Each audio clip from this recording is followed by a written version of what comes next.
What's up, Dollhouse people? Whitney LaBrie here, and I am so excited this week because we are finishing the pond today. And this is what it looked like the last time we saw it. So we had some moss on it, we've got the color, and then today we're going to work on adding some water features, a waterfall, and some other elements. So what I'm going to start off by doing first is just grabbing my tacky glue here, and I am just going to go along the entire rim of the water, because what I want to do is add some rocks and a couple of other little things in this area. So I'm going to go ahead and just put my tacky glue down and trim it all out in glue.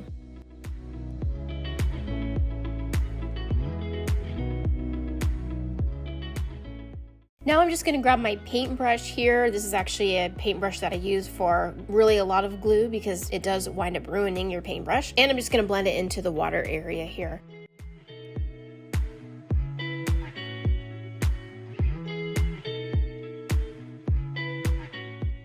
Okay, and then once I have that all where I want it, I have these extra pieces of broken up abalone shell, and I'm just gonna sprinkle those over the tacky glue and make it a rock trim around the entire pond, including underneath where the waterfall is gonna go.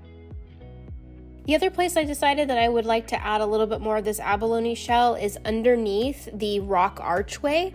So I'm gonna put a whole bunch of glue down there, and I'm gonna go ahead and add a few of those abalone shell pieces down there also. I bought this abalone shell a long time ago. I used it as like a vase filler, and I had a whole bunch left over. And so, you know, one of the things about being a crafter, as I've talked about many times before, is that you wind up having a lot of extra things. So these kind of projects are great because you can start using up some of that sort of stuff. Okay, the other thing I have here are these little tiny gravel rocks as well. This is actually an estate sale find that I had. It goes to a Christmas village, but I thought this would be a really good time to kind of mix in some of these gray rocks just to give a little versatility to the edging here. So we've got the abalone shell now, which are also going to look really great underneath the water, and then now we've got a couple of just run-of-the-mill standard gray rocks that I'm mixing in. I've also decided to add, I added a little moss underneath the conservatory or the sunroom, and now I'm going to add a couple more rocks underneath there. I think that would be really fun to have some rocks and shells kind of peeking out from underneath that sunroom.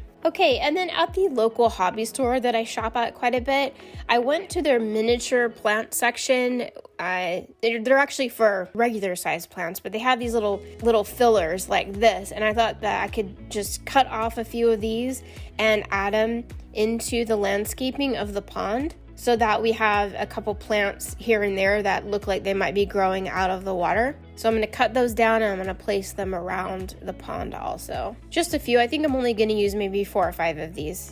I also want to add a few little tiny animals to the mix. So right now I'm going to go ahead, I found this turtle. I'm going to go ahead and glue him down here, kind of in between the moss, kind of peeking out. I thought he'd be really cute. Okay, I'm also going to add a few rocks to the waterfall area at the top. So once I add the water in a little while, it'll look like it's kind of coming out of the rocks. And so I'm just going to add my glue here and add those rocks there. Okay, one more thing I do want to add around the edging is some sand, and I'm just going to sprinkle it in a little bit amongst the rocks and shells just to fill it in a little bit. Not too much. I'm just going to really kind of sprinkle it over everything. Now that's going to start drying, and I'm going to start working on the waterfall. So right here I have these pieces of waterfall that I'm going to kind of lap over the stones in the corner, and this is what these waterfall pieces look like. Now these are made from water effects and resin water that I made several months ago when I was working on the backyard labyrinth garden. So if you want to know how to make those, you can click on this video here up in the corner, or you can click on the video link in the description below. I am going to just add my waterfalls, and I have enough here where I'm going to do 3 small falls in that area. Now I'm going to take my water effects, and I'm going to go ahead and place that in the waterfall area, which is going to act like glue, and it's going to dry clear for me. And I'm using a toothpick to kind of push them in place. All right, and then right now, because I've used my water effects as glue, which is white, it's gonna give this very white, milky look, but over the next couple days, that's gonna dry much clearer. It'll look more like waterfalls. All right, and then that's what that looks like right now. Okay, and the next thing I'm gonna do is I'm gonna add goldfish, but I didn't want to buy any goldfish because They're kind of expensive. And I have this actual, it's a plastic plant here, but the ends have these cute little knobs on them. And there are all these really great colors of oranges and yellows. And I figured that they kind of look like goldfish. So I'm just going to cut the ends off of this. And I'm going to place them throughout the pond in different areas, kind of hide them under some of the greenery and the shrubs in the water and the plants, just like little tiny goldfish would be hidden. I'm not going to use koi this time because I have some koi fish actually in the back pond already. So we're just going to do regular goldfish here, and they're tiny enough where I think they'll look like real fish. So I'm just going to break those down. Then I'm going to take my resin water and I'm going to go ahead and pour it into my pond. And this resin water is nice. It's kind of self-leveling, and I'm just going to pour in a little bit because the next step that I want to do is add my little goldfish. And so I'm going to place those around. And I'm going to put some underneath the archway, I'm going to put some kind of hidden near the waterfall, some kind of hidden underneath the sunroom. And then once those are in place, I'm going to add a little bit more resin water. I'm just going to do a check on it, make sure everything is where I want it to be, because once this resin water sets, you're done. You can't move anything.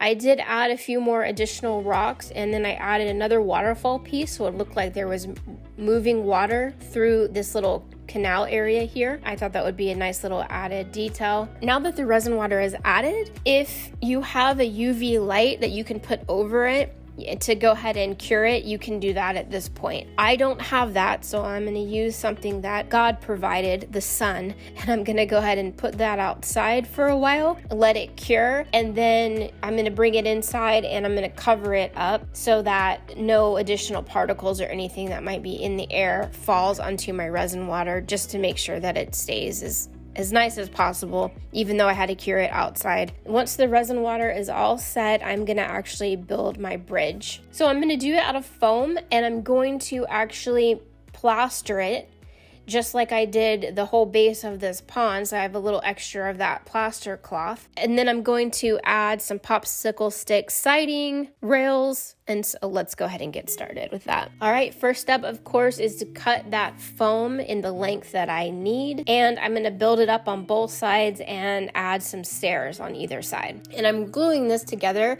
with just some regular hot glue, because once the plaster goes on top, it'll make it very, very secure.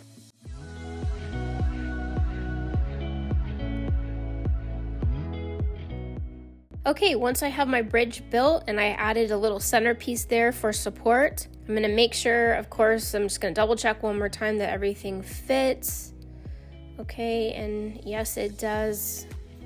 And now I'm gonna go ahead and add the plaster. And this plaster, again, it's the same one that I used before. You just dip it in the warm water, and you can lay it right on over your project.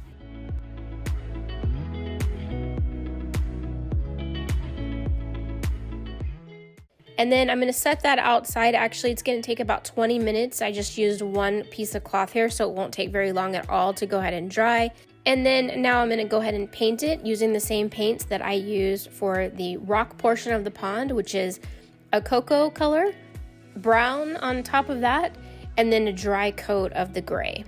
And then once that paint is completed, I'm going to set that outside actually in the sun to go ahead and dry. And I'm going to start breaking down my popsicle sticks so that I can make an edging for the bridge. To stain my popsicle sticks, I just used my pretty much odor-free stain pens here that I got at the hobby store. And I'm going to do them in a nice oak color, which is the same color I actually did the cellar doors in, so everything kind of matches. For quickness, I did hot glue these on, and then I just added an additional tacky glue for additional support. I'm going to take my rope here, my twine, actually, it's kind of a thinner twine, and I'm going to go ahead and add that on as well. Okay, and then my bridge is pretty much done, but I do want to add some moss, of course, to this. And so I'm going to grab my tacky glue, and I'm just going to kind of spread that out, and then I'm going to add all sorts of fun moss and everything to that. And in this case, I'm going to add a lot because I like a lot, but you add as little or as much as you want to your own bridge. All right, and then once that's completed, we can go ahead and add the bridge to the pond. Yay! And I didn't make a curved bridge, but you could easily do that if you just cut your foam at some angles, and you could actually do a really cool curved bridge if you wanted to. So I found a couple other little small animals that I want to add. I added a frog, and I'm going to add these two tiny little gecko lizards. So I added one to the bridge, I added one to the other side of the pond, and then I added the frog to the other side of the pond. So we've got basically a turtle and a lizard on one side and a frog and a lizard on the other, and then we've got goldfish inside the pond actually swimming around. Looks like tiny Whitney is enjoying her walk over the bridge and enjoying the pond, and that's really what I wanted everyone to do, is just come over to this area and just really enjoy how it looks. All right, ladies and gentlemen, there you have it. We have completed the dollhouse pond, and what I love about this technique is what we did here. We made it look more summery, but you could definitely make it a winter look as well. You could definitely do this in a fairy garden application, or make it smaller as a diorama, or you could even use this for a train setup as well. So a lot of things can be done with the same process. And then of course I did light it up. So here's a couple of pictures of it at night. All right, ladies and gentlemen, thank you so much for joining me again for another video. I hope that you enjoyed the entire process of making this delightful pond. I actually loved it so much that I want to do a couple other different ones. Let me know what you think in the comments below. Definitely give my video a thumbs up if you liked it, and if you haven't already, go ahead and subscribe. Love to have you as a subscriber. I really do appreciate that. As always, if you need pre-owned dollhouse furniture and accessories, you can always jump on over to my eBay website at Whitney LaBrie Events, where I do add new things weekly. Hope I've inspired you to get back to your own dollhouse projects.